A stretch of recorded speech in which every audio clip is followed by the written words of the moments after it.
চাই বলো কেমন কইরা পাই তারে শুধু চাই বলো কেমন কইরা পাই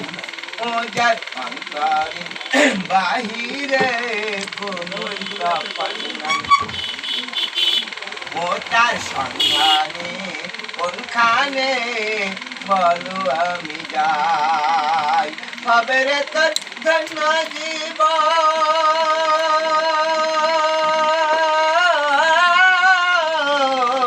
হবে রে তোর ধন্য জীবন হবে রে মন তোর হাতের কাছে থাকতে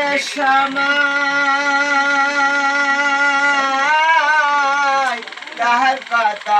করলি না স্মরণ সামনে আসে নিঠুর মরণ সেই কথা কি হয় না স্মরণ সামনে আছে নিঠুর মরণ সেই কথা কি হয় না স্মরণ তারে শুধু চাই বলো কেমন কইরা পাই তারে শুধু চাই বলো কেমন কইরা পাই ও যার অন্তরে বাহিরে কোনোই তফাৎ নাই।